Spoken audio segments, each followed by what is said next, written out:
우리 그 지난번에 봤던 성경 본문에 보면 어떤 내용이 나오냐면 이제 그 드보라랑 바락이 노래를 지어가지고 과거에 자신들이 그 가나안 왕 야빈과 시스라를 어떻게 이겼는지를 이제 노래를 통해서 설명을 하고 있었거든요. 근데 이제 지난 시간에 봤던 본문은 이제 그 중에 뒷부분인데요.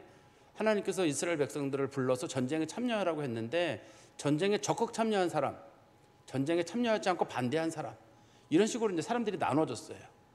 전쟁에 적극 참여한 사람들을 성경에서는 스불론 지파랑 납달리 지파 사람들, 그 사람들은 목숨 걸고 싸운 반면에 전쟁에 참여를 거부한 사람들은 이제 루벤 지파가 거기 들어 있고, 그 다음에 이제 갓 지파 사람들, 단 지파, 아셀 지파 사람들. 루벤 지파 사람들은 자신들의 양을 키워야 되기 때문에 못 넘어간다. 우리는 또 이 요단강 건너기 불편하다. 또 길르앗에 속한 사람들, 갓 지파 사람들이거든요. 그 사람들도 요단강 건너는 게 불편하다라고 얘기를 했고, 그 다음에 단 지파 사람들은 자신들은 먹고 살아야 한다. 아셀 지파 사람도 마찬가지예요. 나라가 어떻게 되든, 하나님이 어떻게 되든 우리는 먹고 사는 게 중요하다. 그래서 참석하지 못하겠다고 했거든요. 그렇지만 하나님께서 뭐라 그러셨냐면 메로스를 저주하라고 했습니다. 무슨 뜻이냐면 하나님께서 하나님의 거룩한 일을 먼저 하라고 했는데 자기네 것 먹고 살겠다고 하나님 전쟁에 참여하지 않은 사람, 그 사람들은 내가 저주하고 저주할 것이다. 그러니까 결국 그 사람들이 하나님 앞에 이제 저주를 받게 되죠. 우리가 그때 그런 말씀을 보면서 그런 생각을 했습니다. 하나님께서 어떤 걸 명령하시든지 간에 우리는 핑계대지 않고 하나님의 일을 가장 우선적으로 생각하고 사는 것이 이제 성도들의 삶이 아닌가. 그 전쟁은 원칙적으로 이스라엘이 지는 전쟁이에요. 워낙 그 가나안 왕 야빈이 병거를 많이 가지고 있고 군인들이 다 훈련이 돼 있거든요. 설마 그때 갑자기 비가 내려가지고 전쟁에 지를 생각을 못했고, 시스라의 어머니나 궁궐에 있는 사람들도 금방 올 줄 알았거든요. 근데 그 시대 시신이 돌아오리라고 생각도 못한 그런 전쟁이었는데, 그 전쟁에서 이스라엘이 승리했던 건 하나님의 이제 기적과 같은 사건입니다. 이제 오늘 본문은 우리 24절 말씀 때문에 특히 유명하죠. 여호와 살롬이라고 이제 말이 나와 있기 때문에, 사실 이게 발음으로 보시면 우리나라 발음으로 여호와 살롬입니다. 이게 여호와 살롬인데 우리는 여호와 샬롬이라는 말이 더 우리 발음에는 익숙하죠. 여호와 샬롬이라고 익숙한데 어쨌든 성경적인 발음으로만 굳이 한다 그러면 여호와 살롬이 맞고, 히브리어 발음엔 아마 여호와 샬롬이 더 맞을 것 같아요. 그렇지만 우리나라 성경은 이렇게 샬자 이런 그 sh 발음을 잘 안 쓰기 때문에 우리나라는 웬만하면 우리나라 발음이 익숙하게 살롬 이렇게 이제 번역을 해놨습니다. 그래서 저는 이 말씀 읽으면서 살롬이 제가 이제 그냥 장난기가 생겼었어요. 마음에.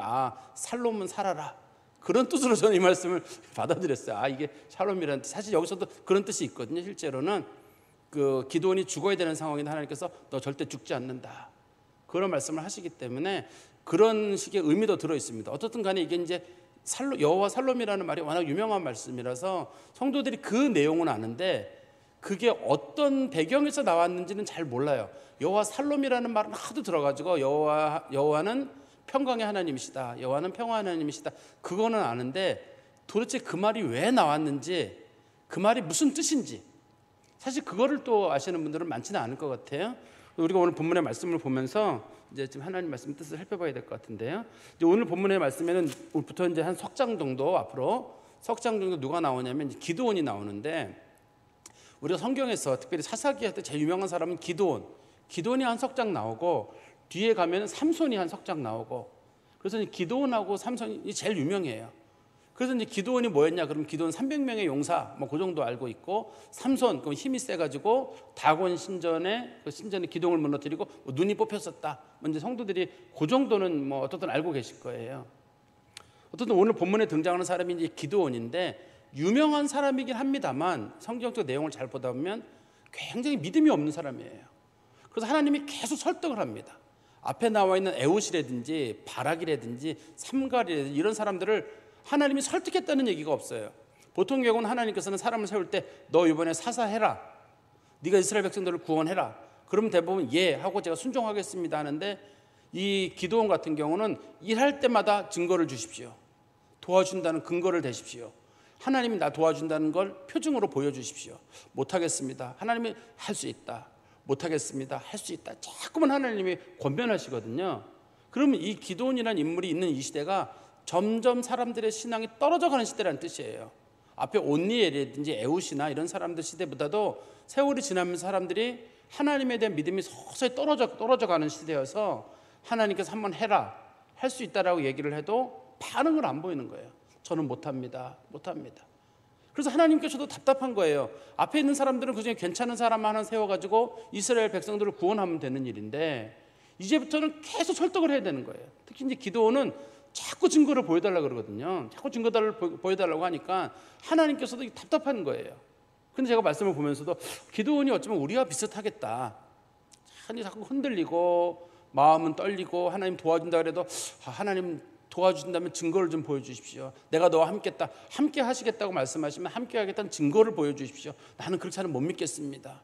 어쩌면 그게 우리들의 마음의 상태랑 비슷할 것 같거든요. 근데 하나님은 어떻든 간에 그렇게 좀 믿음이 없었던 기드온이라고 하는 사람을 세워가지고 하나님께서 이스라엘 백성들을 구원하시는데 하나님의 구원 역사는 하나님이 하시는 거지 사람이 하는 건 아니라는 걸 이제 성경을 통해서 이제 보여주고 있습니다. 우리 6장 1절 말씀해 보시면 이스라엘 자손이 또 여호와의 목전에 악을 행하였으므로 여호와께서 7년 동안 그들을 미디안의 손에 넘겨주시니라. 바로 위에서는 이스라엘 백성들이 가나안 사람들 야빈에게 있어서 한 40년 동안 노예로 지냈었거든요. 그 앞에서 상당히 오랫동안 이제 7년, 8년 동안 노예로 지냈었는데 하나님께서 그 전쟁을 승리하게 하시면 해가지고 40년 동안 평화가 왔었어요. 긴 평화가 왔었기 때문에 이제 이스라엘 백성들에서는 모든 문제가 괜찮겠다 그 생각을 했는데 긴 평화 뒤에는 반드시 어려움이 와요. 이스라엘 백성들이 그 평화를 하나님이 주신 줄 알아야 되는데 그 평화를 자신들이 얻었다고 생각하니까 40년의 평화 기간이 지난 다음에 우리 31절 맨 끝에 보시면 그런 말씀 있잖아요. 그 땅이 40년 동안 평온했더라 이렇게 되어 있는데 그리고 한 절 지나자마자 여호와께서 7년 동안 그들을 미디안의 손에 넘기셨다 이렇게 되어 있거든요. 그러면 이들이 여호와의 목전에서 악을 행했다. 성경에서 우상 숭배했다는 말입니다. 우상 숭배했다는 말인데 제가 이제 다음 시간에 좀 설명을 더 드릴 텐데요. 이때는 어디까지 갔냐면 집집마다 바알의 우상을 만들고 아사라의 신상을 만들어 놓고 거기다 절을 하던 시대예요. 이 시대는. 그러니까 뭐 우상에 좀 관심을 갖던 시대가 아니라 아예 하나님을 버리고 이제는 바알과 아세라로 자신들의 신앙의 대상을 바꿨을 때입니다. 이때가 시기적으로. 그래서 하나님께서 그걸 하나님 보시기에 너무 악해가지고 이제부터 만나는 적들은 그 전에 이스라엘이 만났던 적들보다 강합니다. 이제 그 겪었던 고난 정도가 그 전에는 7년, 10년, 20년 그랬다 그래도 견딜만 했거든요. 이제는 견디지 못할 7년이에요. 이 본문에서 말하는 게 7년이지만 견딜 수 없는 7년입니다. 실제로는요. 그리고 그 다음에 하나님께서 그들을 누구에게 넘겨주셨냐면 미디안에게 넘겨주셨다. 미디안에게 넘겨주셨다고 말하는데 우리가 뭐 성경에 보시면 잘 아는 대로 미디안 족속들은 원래 이거 미디안이 아브라함의 후처 그두라의 자식이에요. 이 아브라함의 자손입니다. 미디안도 원래 아브라함의 후처 아브라함이 이제 그 사라 죽고 난 다음에 나중에 나이 먹고 재혼을 하거든요. 재혼을 해가지고 그두라라고 하는 사람의 사이에서 자녀를 여러 명 낳아요. 이제 그 중에 하나가 들어있는 거죠. 그래서 이제 그 사람의 후손들입니다. 원래 이 사람네들이. 그래서 하나님께서 이스라엘 백성들이 가나안 땅 들어가려고 할 때 미디안 족속들 사람들은 죽이지 말라고 했거든요.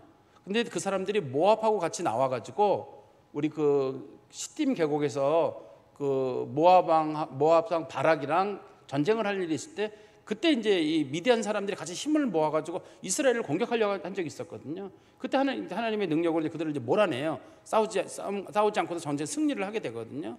그런데 세월이 지난 다음에 미디안 사람들이 힘이 강해져가지고 이제 이스라엘 백성들을 공격을 하게 됩니다. 2절 말씀에 미디안의 손이 이스라엘을 이긴지라 이스라엘 자손이 미디안으로 말미암아 산에서 웅덩이와 굴과 산성을 자기들을 위해서 만들었다. 웅덩이는 이해가 되죠. 웅덩이는 자신들이 밑에 땅을 이렇게 높은 부분을 파가지고 움막 같은 거 지으려고 땅을 파는 걸 웅덩이라고 할 거고, 그 다음에 굴은 이스라엘 지역이 석회한 지역이잖아요. 그래서 굴이 잘 파지거든요.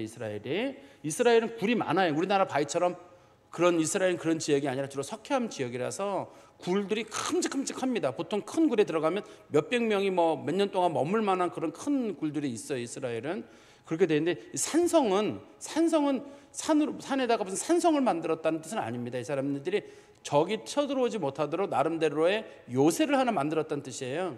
근데 그걸 왜 산에다 만들었냐면 자신들의 주거지를 빼앗긴 겁니다. 이게 미디안 사람들이 쳐들어와가지고 자신들이 땅에는 살지 못하고 이제 쫓겨나가지고 저 산에 올라가가지고 굴 파고 그 다음에 요새 만들고 숨어 있는데, 이스라엘은 특성상 구멍을 파놓으면 이쪽 구멍에서 저쪽 구멍으로 도망갈 수 있어요. 우리나라는 그게 잘 안 되잖아요. 우리나라에서는 북한 사람들이 땅굴이나 파고 뭐 어떻게 하면 모를까, 우리나라 사람들이 땅굴을 몇백 미터 파고를 안 하잖아요. 이스라엘은 그런 천연 동굴이 많이 있기 때문에 동굴에 숨으면 저기 쳐들어오면 다른 동굴로 도망가면 되고, 그러려고 사람들이 이제 주거지를 빼앗기고 산에 도망가 숨어 살던 시기예요. 그래서 제가 어렵다 그런 거예요. 이제는 뭘 할 수 있는 방법이 별로 없거든요. 그런데 3절에 이스라엘이 파종할 때가 되면 미디안과 아말렉과 동방 사람들이 치러 올라와서, 보통의 경우 적이 쳐들어왔다 그러면 추수할 때가 돼서 쳐들어왔다, 그래야 정상 아니겠어요? 추수할 때가 돼서 쳐들어오면 우리가 이제 곡식을 거두려고 할 때 적이 우리들의 곡식을 빼앗아 갔다, 이렇게 할 거거든요. 그렇지만 미디안 사람들하고 아말렉 사람들하고 동방 사람들은, 이 사람들은 이제 그런 것보다는 주로 목축을 하는 사람들이에요. 이 사람들은 목축을 하는 사람들이기 때문에 이 사람들이 원하는 건 뭐냐면 곡식을 원하는 게 아니라 그 자란 밀이나 보리의 싹을 원하는 겁니다. 밀이와 보리 이렇게 파란색으로 녹색으로 자라게 되면 그걸 먹으려고 하는 게 목적인 거예요. 이 사람들이 자신들의 가축을 많이 끌고 와가지고 이스라엘 지역에 있는 보리나 밀이나 이런 것들을 다 뜯어먹게 만드는 게 목적이에요. 그러니까 이스라엘이 더 힘들죠. 예를 농사를 잘 지고 난 다음에 밀을 빼앗겼다 그러면 밀을 좀 숨겨놓기도 할 수 있을 텐데, 이거는 아예 초기에 그냥 좀 싹이 좀 자라려고 그러면 싹을 먹어버리니까요. 우리 한번 성경에 보십시오. 4절에 보시면 진을 치고 가사에 이르도록 토지 소산을 멸하여 이스라엘 가운데 먹을 것을 남겨두지 아니하여 양이나 소나 나귀도 남기지 아니했다. 이 말은 무슨 말이냐면, 가사라고 하는 지역은 이스라엘 중에서 이제 특별히 블레셋하고 접경 지역에 있는 지역인데 지중해 쪽에 있어요. 근데 저 상대 남쪽에 있습니다. 이 말은 무슨 말이냐면, 전쟁이 일어났는데 우리나라 같은 경우 부산만 남겨두고 북한 사람들이 다 공격을 했다. 그럼 우리나라 사람들의 머릿속에 그려지죠. 아, 쭉 내려와가 부산만 남겨뒀구나, 이렇게 하시지. 이스라엘 지도를 보시면 가사 지역까지 내려왔다는 말은 거의 다 점령을 하고 그 지중해 쪽 일부 지역, 거기는 이제 블레셋이 살고 있었기 때문에 거기까지는 못 온 거예요, 이 사람네들이. 블레셋 지역까지는. 그래서 거의 이스라엘 전체를 다 먹었다. 과거에 가나안 왕 야빈은 주로 북쪽만 공격을 했어요. 그래서 유다 지파가 전쟁에 참여하지 않았거든요. 지난번 전쟁에서는 유다 지파가 전쟁에 참여하지 않았습니다. 이번에는 거의 다 이제 먹은 지경까지 왔는데, 그 사람들이 이스라엘 자신의 토지 소산을 멸했다. 말은 무슨 말이냐면 심어놓은 곡식들마다 다 뜯어먹는 거예요. 그러니까 이스라엘 백성들이 더 이상 곡식이 없고, 두 번째는 양이나 소나 나귀도 남기지 않았다. 양이나 소나 나귀가 남기지 않는 이유는 이 사람들이 목축하는 사람들이기 때문에 양이나 소나 나귀를 다 뺏어가기도 하고, 양이나 소가 있어도 이미 미디안 사람들이나 아말렉이나 동방 사람들이 와가지고 다 먹어버리니까 양이나 소가 먹을 게 없어지는 거예요. 그러니까 우리식 표현으로는 정말 먹을 게 하나 없는 지경까지 갔다, 이런 거거든요. 그러면 이제 아말렉은 누구냐? 에서의 손자예요. 아말렉 족속이 성경에서 아주 부정적으로 말하지만 에서의 손자입니다. 에서의 손자인데 열왕기상 4장인가에 보면은 이 아말렉 족속이 아주 멸망을 하는 사건이 있거든요. 그때 누가 멸망시키냐면 히스기야 왕 때에 시므온 지파 사람들이 군대 500명을 끌고 가가지고 그 살고 있던 그 아말렉 족속들을 멸하면서 아말렉 족속이 실제적으로 역사적으로 사라지게 돼요. 완전히 사라지는 건 아닙니다. 우리가 잘 아는 대로 에스더서에 나오는 하만이라는 사람 있잖아요. 아각 사람 하만, 그게 이제 아말렉 족속이에요. 그 사람이.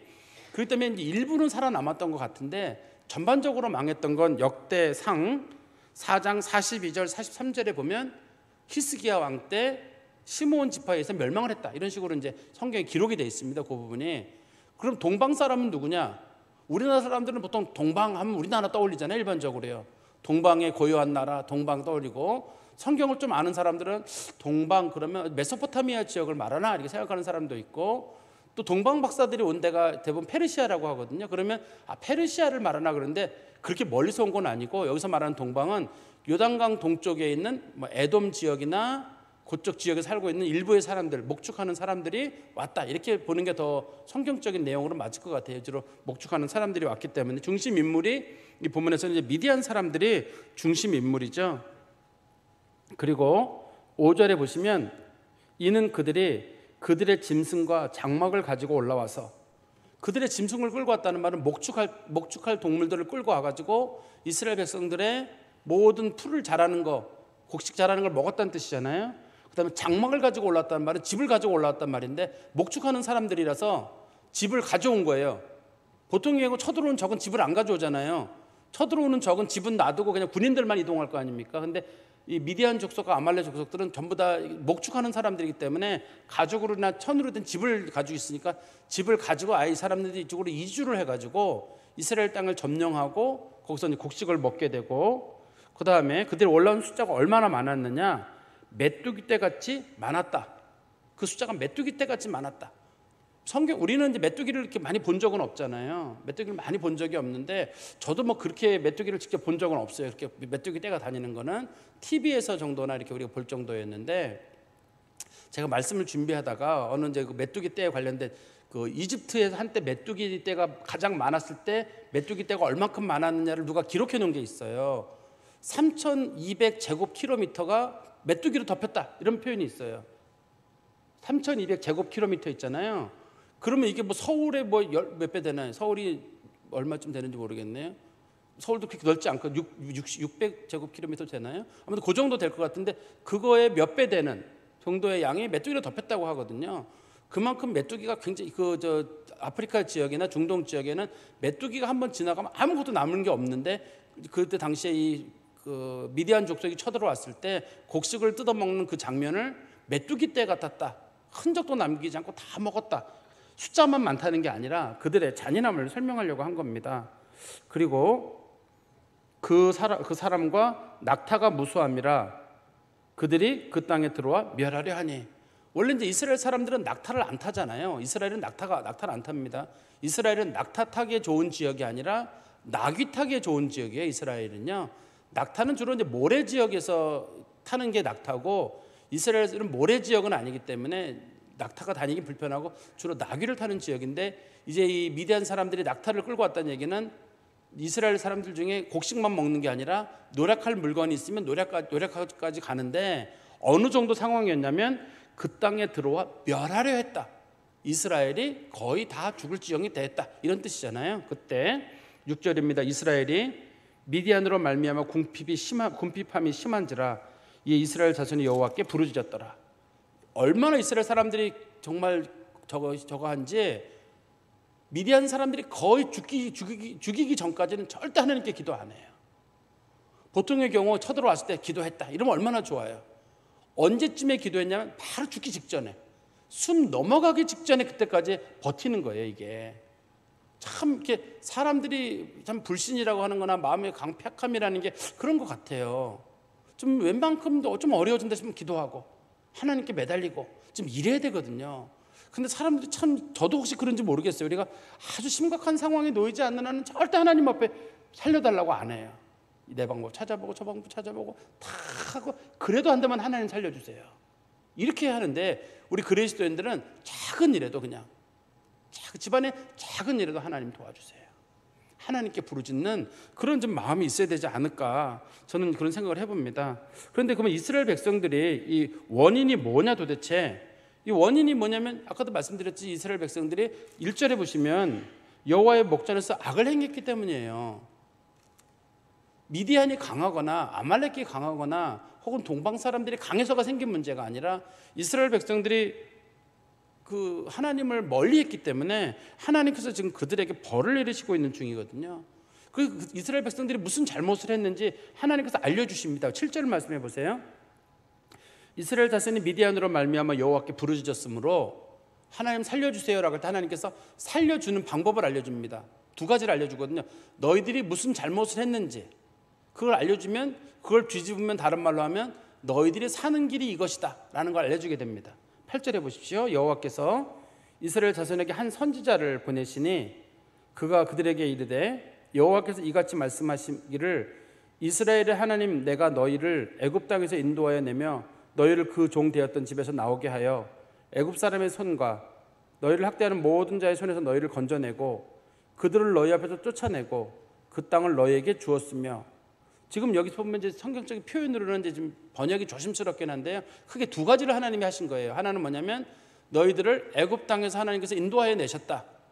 애굽 땅에서 너희들을 인도하여 내셨다는 게 첫 번째예요. 정말 이스라엘 애굽이라고 하는 큰 나라에서 하나님 이스라엘 백성들이 나올 수 있도록 하나님 도와주셨고, 두 번째는 가나안 땅을 이스라엘 백성들에게 주셨어요. 여호수아를 통해서, 갈렙을 통해서 이스라엘의 많은 선배 지파의 사람들을 통해 가지고 가나안 땅을 점령하도록 하나님이 기회를 주셨습니다. 그게 하나님께서 그들에게 명령하셨던 거거든요. 그렇지만 10절의 말씀해 보시면 내가 또 너희에게 이르기를 나는 너희의 하나님 여호와이니 너희가 거주하는 아모리 사람의 땅에 신들을 두려워하지 말라 하였으나 너희가 내 목소리를 듣지 아니하였느니라 하셨다 하니라. 뭐냐면 내가 너희들을 인도하고 그들을 몰아내 주면서 그들을 몰아내는 일을 하고, 그러니까 애굽 사람들로부터 하나님께서 구원해 주셨고, 그다음에 하나님께서 그들에게 가나안 땅을 주시면서 이 땅에 있는 적들을 몰아내라고 말씀하셨고, 또 한 가지가 그 땅의 신들을 절대 두려워하지 마라. 신을 섬기지 말라는 뜻이에요. 절대 신을 섬기지 말라고 했는데 이스라엘 백성들이 어긴 거예요. 그러니까 하나님이 하신 거는 크게 두 가지.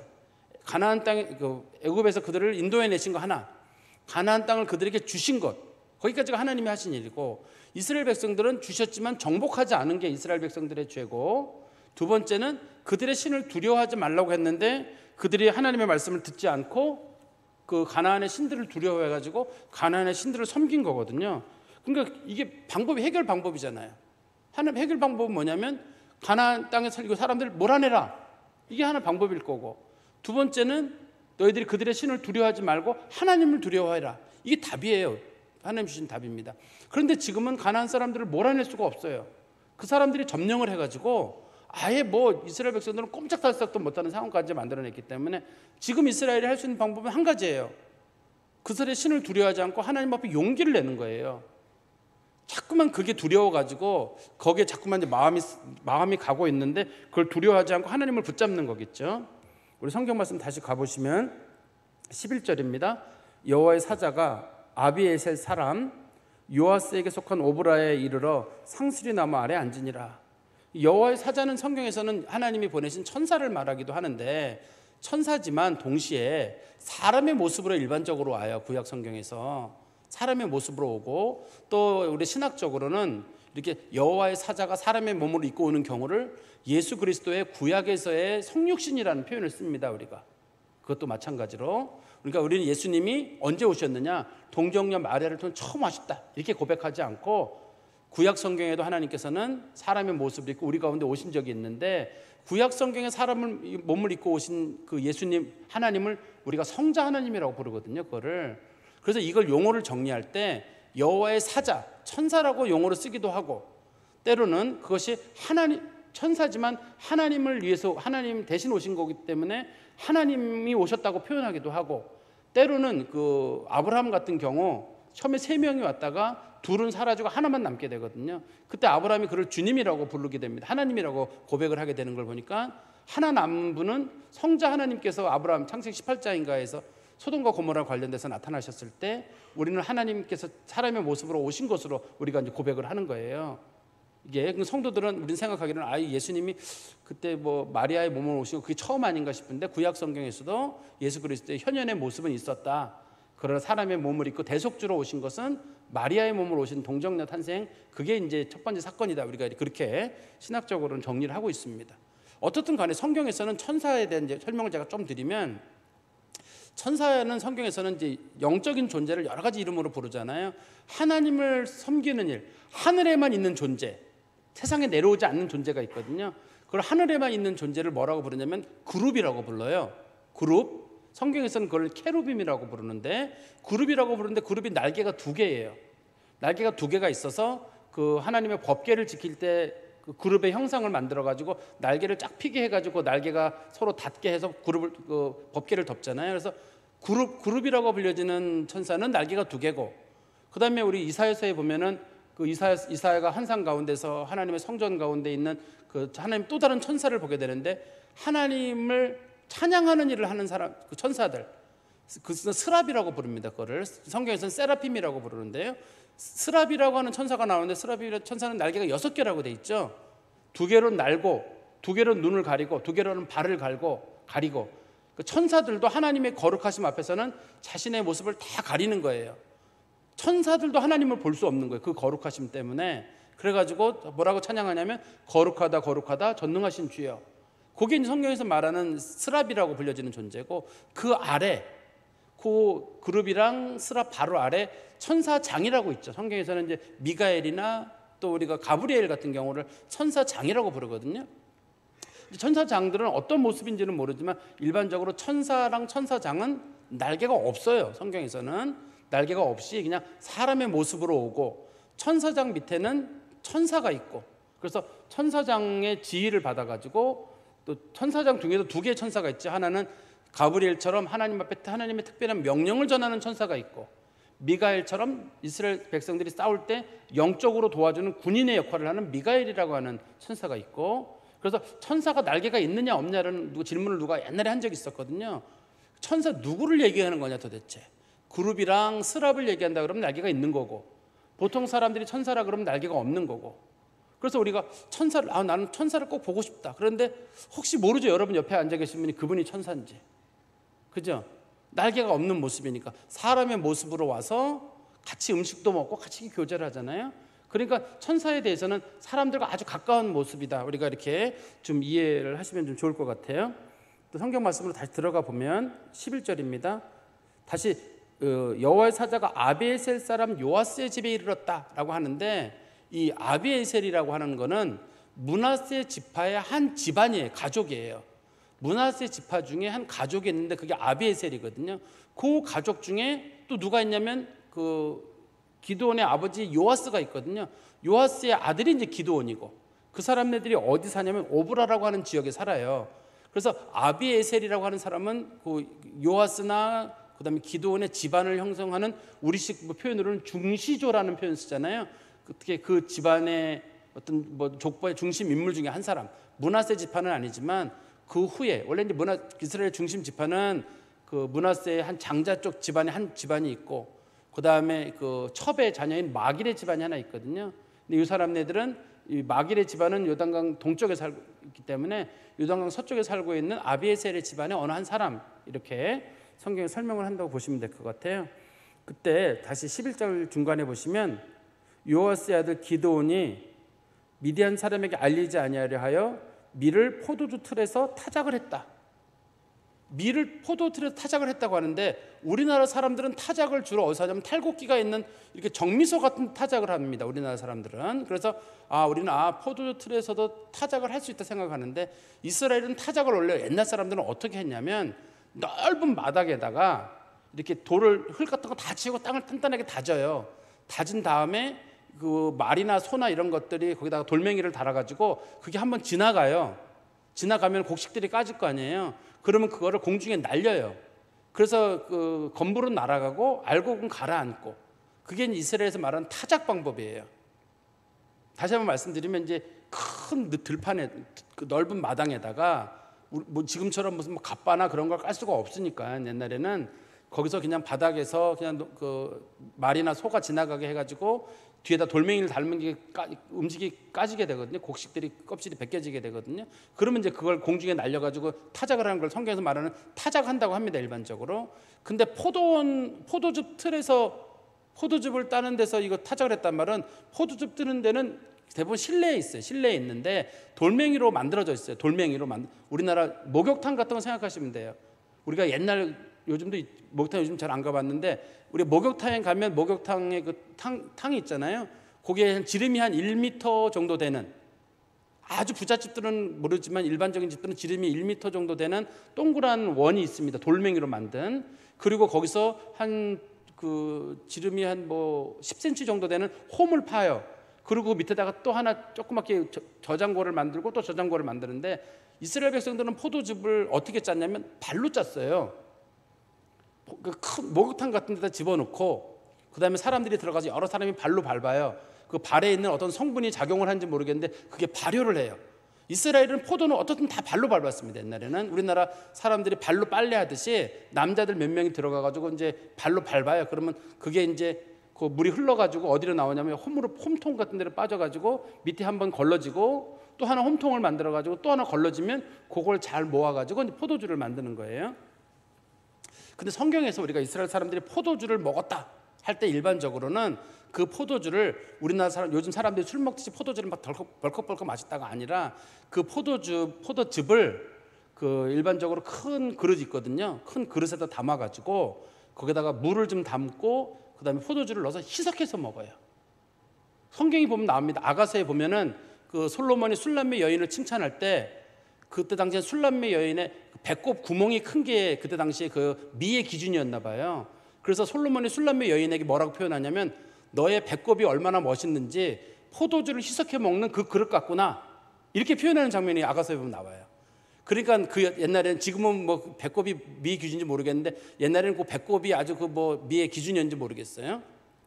어떤 성경에 보면 그런 표현이 나오거든요. 근데 그게 지름이 한 1m 정도밖에 안 되는데 거기서 들어가서 그 뭐 이렇게 타작하는 일을 했다는 얘기는 조그만 공간이잖아요. 그러면 타작하고 나면 들고 나와가지고 바깥에서 한번 또 털고 공중에 날리고 또 들어가서 또 하고 왜냐하면 미디안 사람들에게 걸리게 되면 큰일 나는 거니까 몰래 이제 그 타작하는 일을 했다는 뜻이 조그만 공간에 들어가 우리로 말하면 이렇게 이해하시면 돼요. 헛간 같은 데 들어가가지고 아무도 모르게 조금 타작해가지고 나와서 그 건물 갖다 버리고 또 타작하고 있고 굉장히 겁이 많다는 뜻입니다. 이게 이 사람이 겁이 많다는 뜻이에요. 다른 사람들은 물론 이것도 하지도 못하지만 이 사람도 먹고는 살아야 되는데 근데 이게 우리 생각할 때 그러면 이 사람이 타작할 때 조금만 했냐 나중에 보시면 여호와의 사자를 대접할 때 얼마나 많은 양으로 대접을 하냐면요 19절에 보십시오. 기드온이 가서 염소 새끼 하나를 준비하고 가루 한 에바를 준비했다. 한 에바가 22리터예요. 반말이에요. 우리나라 기준으로 반말 이상 되거든요. 그러니까 상당히 많은 양이에요. 근데 이게 1인분 음식이에요. 하나님의 천사한테 이렇게 많은 양의 음식을 좀 대접하고 있거든요. 근데 이게 빵 몇 개를 만들었는지 모르겠지만 엄청나게 많은 양을 빵을 갖다 준 건데 이 많은 걸 어떻게 한 거냐 자기가 지금 몰래 타작해서 만든 양이거든요. 이 사람네들이. 그리고 이 기드온의 집에는 뒤에 보면 나옵니다. 기드온에는 종이 10명이나 있어요. 이 집에는요. 기드온이 나중에 바알의 신상하고 아세라 신상을 목을 자르거든요. 목을 자를 때 자신의 종 10명을 데리고 왔다 이렇게 돼 있어요. 성경에 써 있습니다. 그런 거 보니까 가난한 집도 아니에요. 그렇지만 누구도 이 일을 용기를 내서 못하니까 기드온이 가가지고 자기가 몰래 타작을 하는데 숨어서 그냥 가슴 졸이면서 하고 있는데 그때 누가 나타나게 되냐면 하나님이 나타나시게 됩니다. 12절에 여호와의 사자가 기드온에게 나타나 이르되 나타나서 큰 용사여 여호와께서 너와 함께 계시도다. 기드온에게 너는 큰 용사다 이렇게 말하는 게 아니라 너는 큰 용사가 될 것이라는 뜻이에요. 왜냐하면 지금 이 사람은 무서워가지고 겁이 난 상태에서 이 사람이 하고 있는 거기 때문에 이 사람은 자기가 큰 용사가 아니라는 걸 알아요. 근데 하나님께서 너는 큰 용사가 될 것이다. 하나님이 너와 함께 하신다. 이렇게 얘기를 하니까 기드온이 거기에 대해서 반문을 하게 됩니다. 13절입니다. 기드온이 그에게 대답하되 오 나의 주여 여호와께서 우리와 함께 계시면 어찌하여 이 모든 일이 우리에게 일어났나이까. 또 우리 조상들이 일찍이 우리에게 이르기를 여호와께서 우리를 애굽에서 올라오게 하신 것이 아니냐 한 그 모든 이적이 어디 있나이까. 이제 여호와께서 우리를 버리사 미디안의 손에 우리를 넘겨주셨나이다. 너가 큰 용사가 될 것이다 라고 하니까 기드온이 뭐라 하면 못 믿겠습니다. 못 믿겠습니다고 지금 얘기를 하는 거예요. 뭐냐면 하나님이 나와 함께 하신다고 하셨는데 그러면 어떻게 이런 일이 우리 가운데 있습니까? 하나님이 우리 함께 하신다고 말씀하셨는데 지금 이 미디안 사람들이 쳐들어서 7년 동안 우리를 거의 굶겨 죽을 지경까지 만들었는데 하나님이 함께 계시면 어떻게 이런 일이 있습니까? 난 당신을 못 믿겠습니다. 두 번째는 하나님이 우리를 출애굽에서 인도해내셨다고 우리 조상들이 말을 하는데 너희들은 과거에 애굽 땅 종되었던 곳에서 나와가지고 40년 광야 생활을 하나님 데려왔다. 이거 다 거짓말 같다는 거예요. 그 능력이 든 하나님이 우리와 함께 계시면 왜 우리가 지금 이렇게 가난을 겪어야 되고 하나님이 살아계시면 어떻게 이런 일이 있다는 거예요. 그래서 말하기를 하나님은 우리와 함께하지 않으시고 하나님 우리를 버리신 겁니다. 하나님 우리를 버리신 게 맞아요. 이게 이제 신앙생활에 어려움을 겪는 성도들이 이 기도원 같은 질문을 얼마든지 하나님께 던질 수 있거든요. 하나님이 여러분을 사랑하십니다. 하나님 도와주십니다 하면 하나님이 나를 사랑한다는데 왜 이런 일이 우리 집에 일어나는 일이고 왜 우리가 이런 어려움을 겪게 되는 거고 말로는 하나님 사랑한다 사랑한다고 하지만 이게 무슨 사랑입니까? 하나님이 당신을 회복시킨다. 누가 말씀을 드리면 요즘 새벽에 저희가 말씀드리잖아요. 하나님이 회복시켜 주십니다. 구약 성경에 하나님이 회복시켜 주셨고 예수님 당시에 하셨다고 하시는데 근데 왜 그 하나님이 지금 못 하십니까? 그때는 한 건 좋은데 왜 지금은 못 하시냐는 거예요. 사람들이 그때 그 하나님 얘기도 다 거짓말 아닙니까? 그럼 지금도 어려움이 없어야 되는 거 아닙니까? 난 하나님 못 믿겠습니다 라고 말하는 우리 현대인들의 태도와 기도원의 태도가 비슷하다고 보시면 여러분 될 것 같아요. 그때 14절 말씀 보십시오. 하나님께서 그에게 설득을 하십니다. 여호와께서 그를 향하여 이르시되 너는 가서 너의 힘으로 이스라엘을 미디안의 손에서 구원하라. 내가 너를 보낸 것이 아니냐 하시니라. 보통의 경우 이렇게 나오면은 하나님께서 그의 불신을 하나님께서 엄히 꾸짖으셨더라. 원래 이래야 되거든요. 하나님 못 믿겠다 그러면 하나님께서 그의 불신을 엄히 꾸짖었다고 하면 되는데 하나님께서는 지금은 워낙 믿음이 없는 세대라 이 정도의 믿음도 좋은 거예요. 하나님이 설득하는 거예요. 설득을 해서 뭐라고 그러냐면 내가 너를 보낼 거니까 네가 가서 미디안에서 이스라엘 백성들을 건져내라. 내가 너와 함께 할 것이 아니냐. 그러니까 또 기드온이 뭐라 그러냐면 15절에 못한다고 합니다. 그러나 기드온이 그에게 대답하되 오 주여 내가 무엇으로 이스라엘을 구원하리까? 어떻게 구원하죠? 보소서 나의 집은 므낫세 중에서 지극히 약하고 므낫세 가문이 좀 큰 가문입니다 원래. 그렇지만 우리 아비에셀 이 족속 집안 사람들은 작은 집하고 두 번째는 나는 우리 아버지 집에서 요아스의 집에서도 내 아버지 집에서 가장 작은 자녀이다. 나는 우리 집에서도 막내 정도 됐고 힘도 없는 사람인데 우리 집안 자체가 초라하고 내 자신도 집안에서도 거의 미미한 존재인데 내가 뭘 하겠습니까? 하나님께서 너 이거 해라 그러면 너 직장에서 그걸 한번 감당해라 그러면 우리가 얘기하기를 나는 직장에서 내 능력이 뭐 있습니까? 내가 이제 뭐 겨우 시험 봐서 들어갔고 내가 직장에서 뭐 대표입니까? 내가 뭘 해야 됩니까? 그래서 얼마든지 이런 기도원 같은 반발을 할 수 있거든요. 교회를 통해 하나님께서 변화시켜라. 그럴 때 제가 목사님 하나님 제가 뭘 합니까? 우리 다른 분들이 저 얘기를 안 따르는데요. 하나님께서 내가 너한테 힘을 주는 게 아니야. 그럴 때 핑계대는 사람들은 전부 다 전 못합니다. 내가 이런 능력이 뭐 있습니까? 겸손한 표현 아닙니다. 이거 많은 분들이 이걸 주석해서 이것은 기도원의 겸손이다라고 말하거든요. 근데 겸손한 표현이 아닙니다. 하나님 앞에 지금 나는 그런 능력이 없다 못한다고 지금 거부하는 거예요. 하나님이 그것에 또 뭐라고 말씀하시는 16절에 여호와께서 그에게 이르시되 내가 반드시 너와 함께 하리니 내가 미디안 사람 치기를 한 사람 치듯 하리라 하시니라. 내가 반드시라는 말 하나님이 거기 집어넣으셔가지고 내가 반드시 함께 할 것이다. 그리고 이 미디안 사람을 한 사람 치듯 한다는 말은 내가 쉽게 그 사람들을 이길 것이다. 분명히 그 사람들 이길 것이니까 절대 걱정하지 말아라. 이렇게 하나님 그에게 약속을 하시거든요. 그러면 이쯤 됐을 때 보통 사람들은 하나님 알겠습니다 이래야 되잖아요.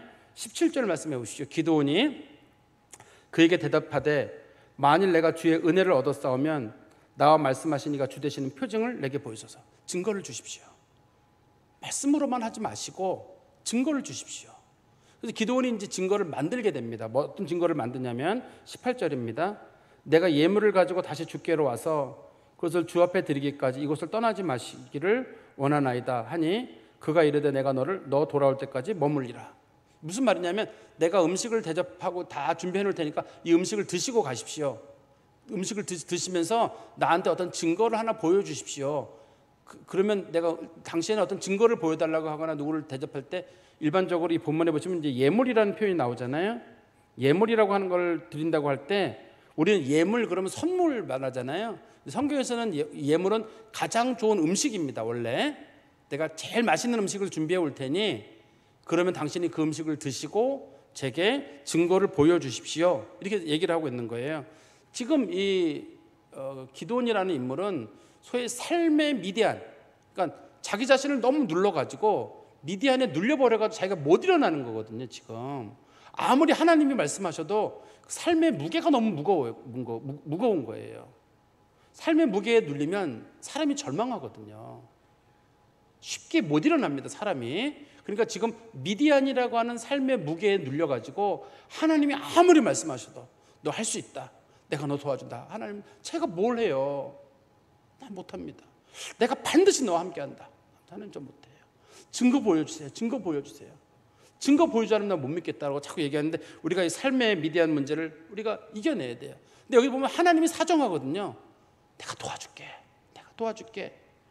하나님이 자꾸 부탁을 합니다. 내가 도와줄게. 도와준다고 말만 하지 마시고 증거를 보여주십시오. 하나님이 이제 증거도 오늘 본문에서 보여주시죠. 19절입니다. 기드온이 가서 염소 새끼 하나를 준비하고, 하나님을 준비하는 겁니다. 여호와의 천사들이 음식을 준비하는데 염소 한 마리 잡고, 그 다음에 가루 한 에바로 무교병을 만들고, 무교병을 만들었다는 말은 하나님 사자를 대접할 때 유교병은 거기다가 효모를 넣고 만드는 거잖아요. 빵이 부푸는데 시간이 걸리잖아요.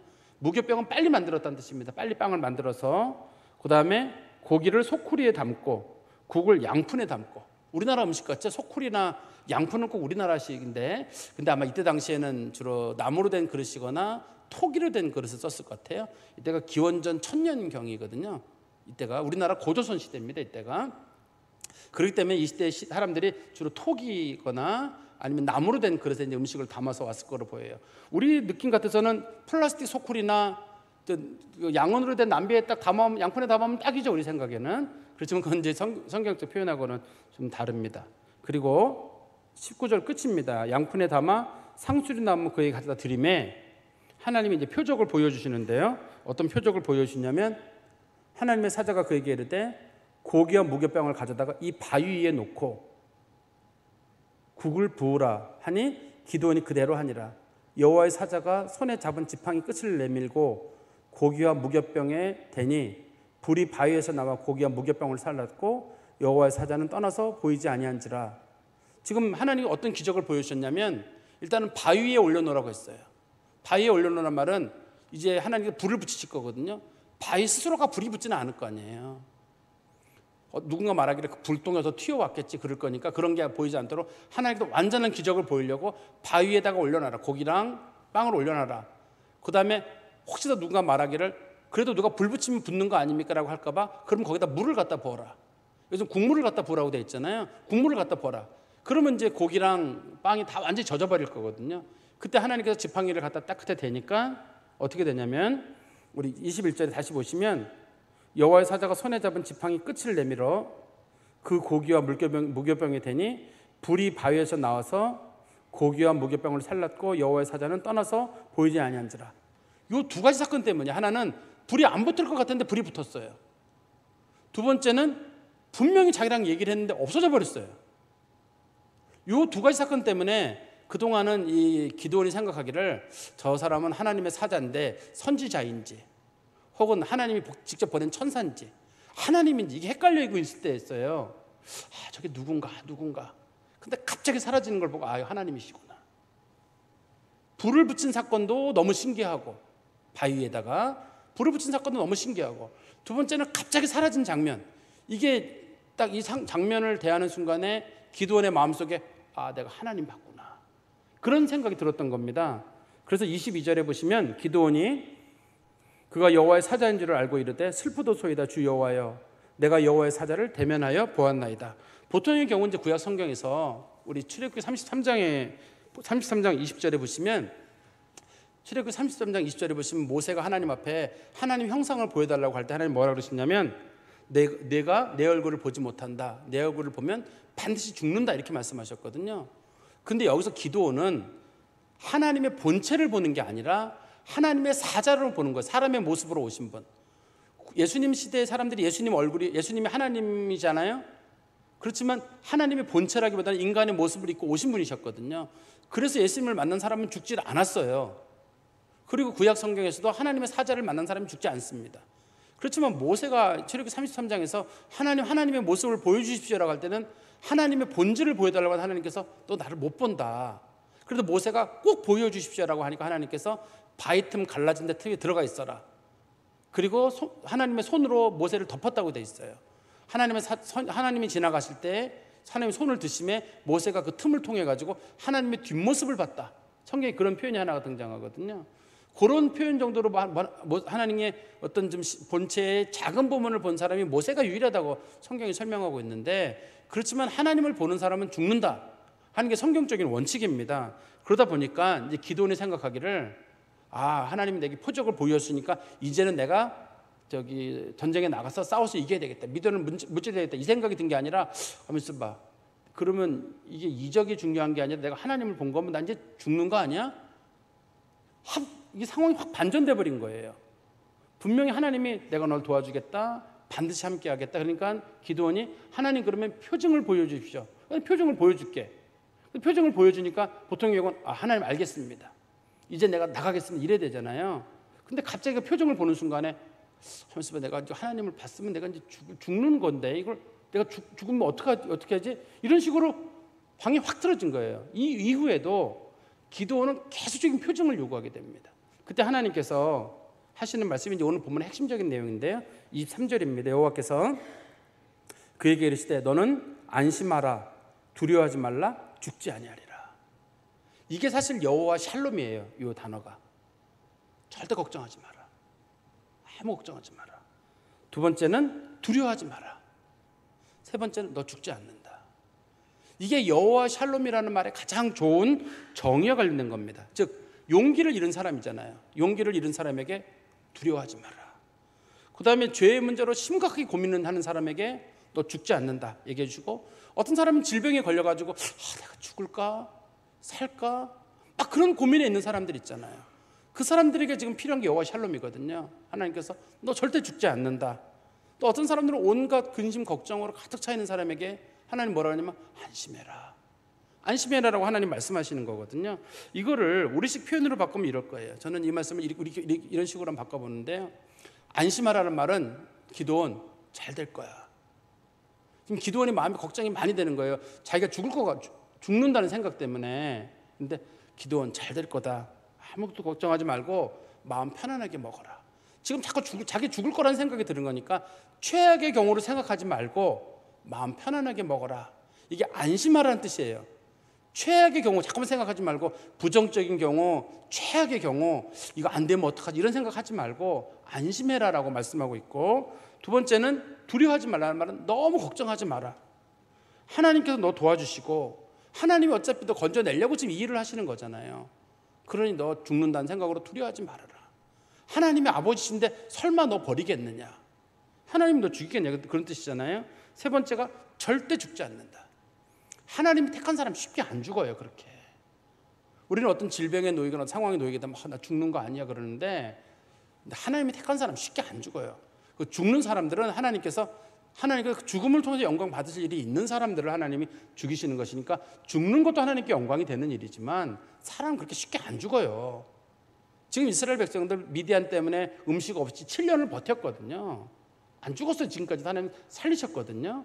하나님 살리십니다, 이거를. 그래서 우리가 이제 이 기드온 같은 경우가 어떤 상황이냐면 정말 모든 게 막힌 것 같은 상황이에요. 이제 나는 곧 죽을 것 같아가지고 막 두려움이 밀려와가지고 이 사람이 이제 나는 끝났구나라고 마음이 딱 포기하려고 하는 그 순간입니다. 지금 하나님은 용기를 주려고 표징을 보여줬는데 기드온의 마음속에는 죽는다는 생각이 딱 생기는 바람에 이제 끝이야. 이제는 전쟁이고 뭐가 없어. 내가 뭐 추수할 것 필요 없어. 난 아무것도 안 해. 이젠 나 죽을 거야 하고 자기 자신의 어떤 삶의 그런 의욕을 포기하고 있을 때거든요. 그래서 다 포기한 것 같을 때, 다 막힌 것 같고 희망이 없는 그 순간 있잖아요. 그때 이 말씀이 하나님의 말씀이 다 힘 있는 말이에요. 저는 그래서 우리 성도들 중에 아주 큰 병이 걸린 분들에게 이 말씀 가끔 제가 문자로 보내드려요. 큰 병이 걸리신 분들에게 이게 한번 보세요. 여호와께서 그에게 이르시되 너는 안심하라 두려워하지 말라 죽지 아니하리라. 이 말씀을 딱 듣는데 이 얘기를 듣고 이 말씀을 딱 듣고 나서 이 기드온이 생각하기를 하나님 나 죽이지 않으시는구나. 하나님이 나를 풀어주시는구나.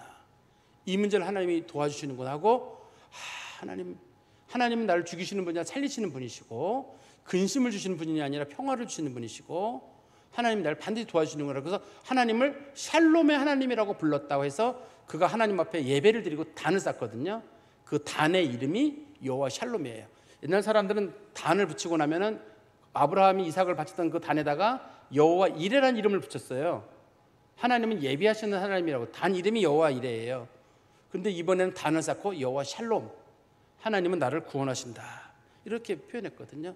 그러니까 우리들도 좀 하나님 앞에 여러 가지 근심 걱정이 있을 때 하나님이 여호와 샬롬의 하나님이시니까 너무 그것 때문에 걱정하지 말고, 너무 마음 쓰지 말고, 이것 때문에 죽거나 끝난다고 생각하지 말고, 다 길은 있어요. 하나님께서 하나님 백성 설마 죽이겠어요? 하나님 살리시는 게 하나님의 뜻인데, 또 하나님이 죽이신다면 그만한 데는 뜻이 있을 거란 말이에요. 그렇지만 하나님 대부분 사람 살리시거든요. 그만한 하나님 뜻이 있는 줄 알고 하나님의 평화를 믿으시고, 그것이 어떤 질병의 문제든 혹은 경제적인 문제든 어떤 상황에서도 안심하라, 두려워하지 말라, 죽지 아니하리라. 이 말씀을 가슴에 깊이 받으신 성도 되시기를 간절히 소망합니다. 기도하겠습니다. 하나님 아버지, 주님께 감사합니다. 우리가 그동안 하나님을 잘 안다고 생각했고 하나님 믿는다고 생각했지만, 하나님의 역사가 직접적으로 우리에게 나타나는 그 순간에도 우리는 하나님 감사합니다라는 말보다는 혹시라도 우리에게 더 큰 어려움이 오는 것이 아닌가 싶어서 하나님의 임재 앞에서도 두려움에 떨었던 것이 아닌가 싶습니다. 기드온이 하나님 앞에 표징을 보여달라고 말하였을 때 하나님이 표징을 보여주셨음에도 불구하고 그는 도리어 두려워하고 떨고 있었을 때 하나님께서 그에게 위로의 말씀으로 그를 격려하셨던 것을 저희들이 오늘 말씀을 통해서 봤습니다. 안심하라고 말씀하셨습니다. 절대 두려워하지 말라고 했습니다.